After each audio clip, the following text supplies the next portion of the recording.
Hey everyone, it's Matt along with Goo, and today we're going to talk about Silver Week along with the Olympics. So this is actually kind of a great time for Silver Week here for Dragon Quest Tact. Along with that, we're going to talk about all the units and events that are going on, and there's actually a lot going on. So stay tuned.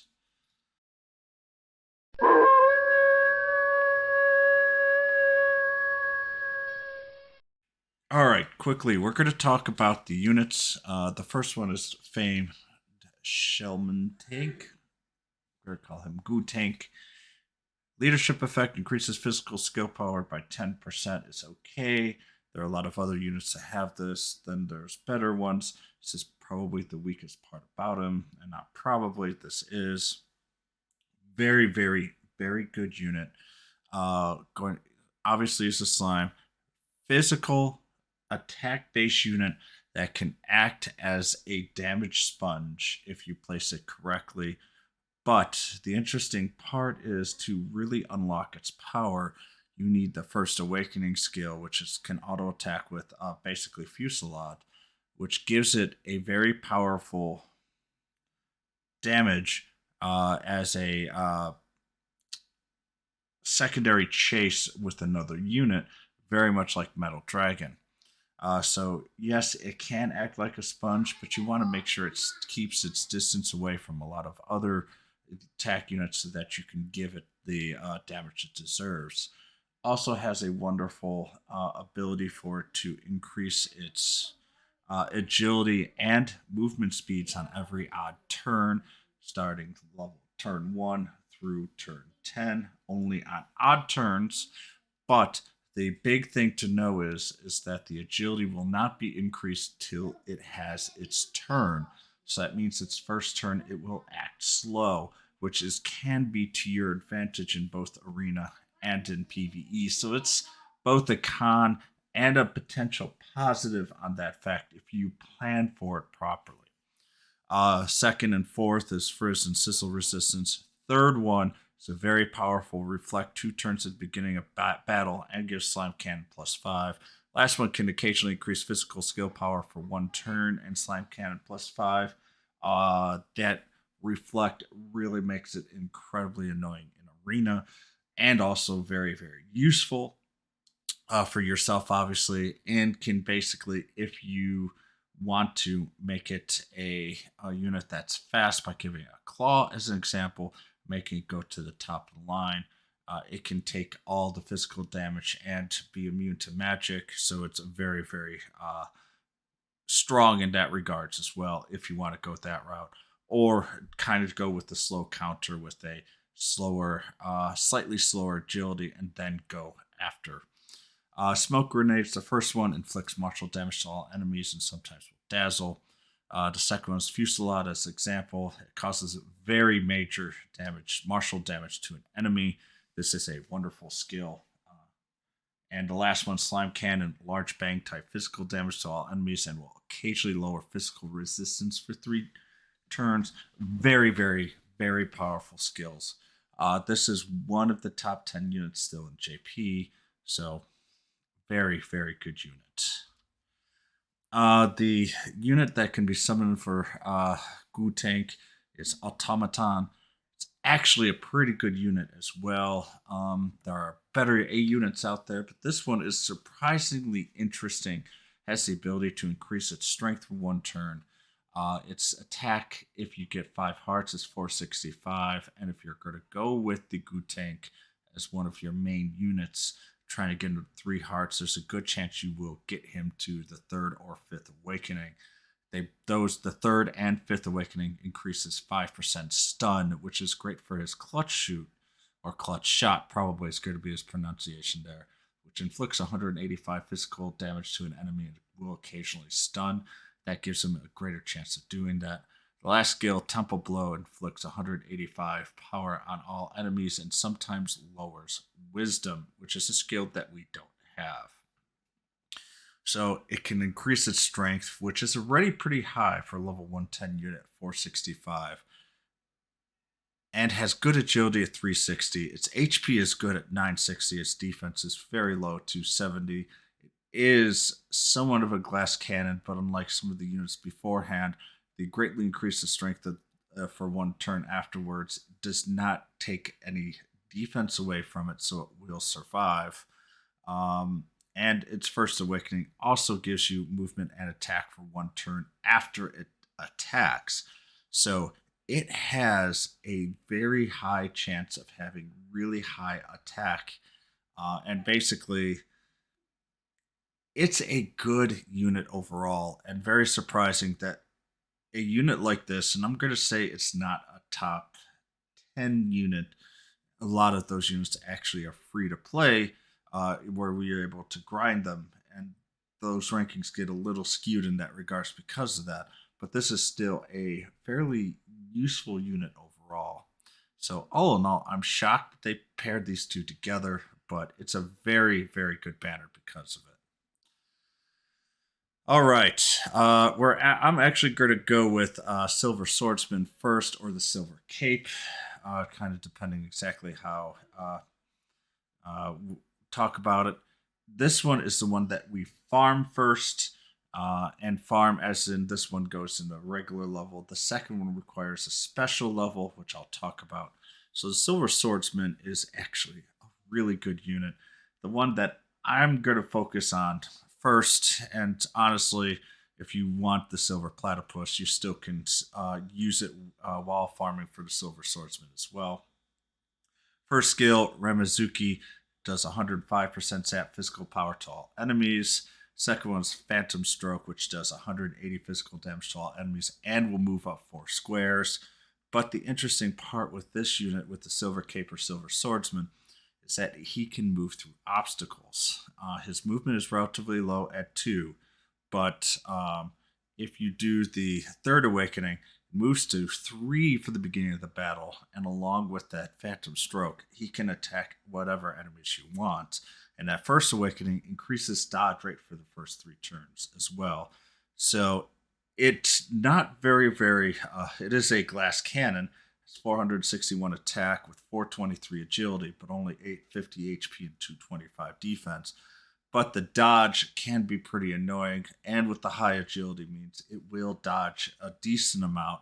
And it is an RNG type unit, but it has its uses for some cheese strategies. So it is a pretty interesting unit overall. The last skill, Thunderlight, does 100% zap physical power twice to an enemy. Um, it is not a very high damaging from the skills, but its attack does very good job, especially for an A level. The leadership here is increase undead attack power by 10%. Not exactly the biggest leadership effect at all. Most A units don't, but this one really you're not going to be using.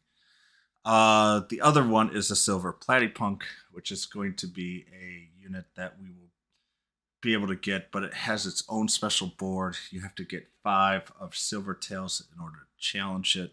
It does drop a lot of gold and other goodies as well.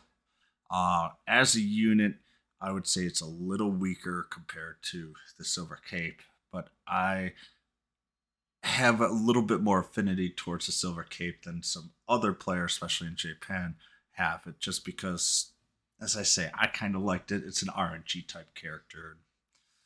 They can be annoying, but they can also be used for cheese. Silver Platypunk is definitely known for paralyzing units and also having paralyzed resistance for its leadership effect, which is really niche overall. But occasionally you might need it.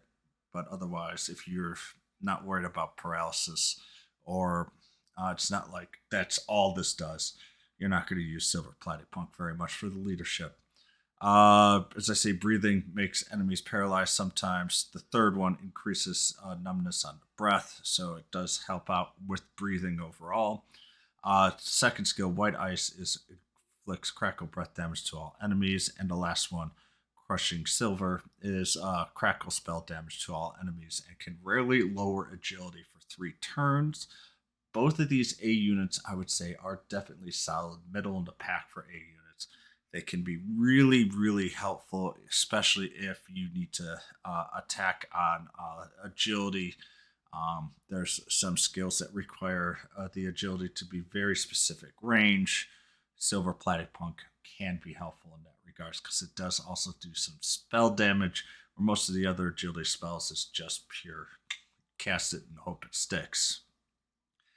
What skills to add? I would say like either debuff like lowering defense or attack, just to really make it a high debuff, or oomph to buff up your own units.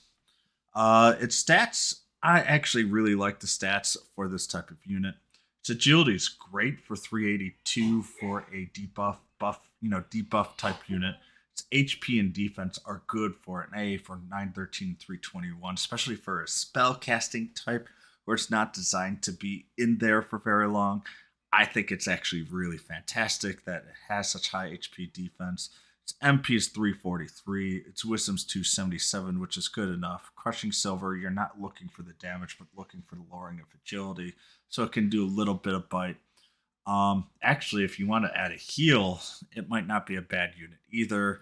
The attack is low at 196, but honestly, you don't care. You're using this to paralyze enemies or to lower agility. That's all you're doing. And it's got movement of 3.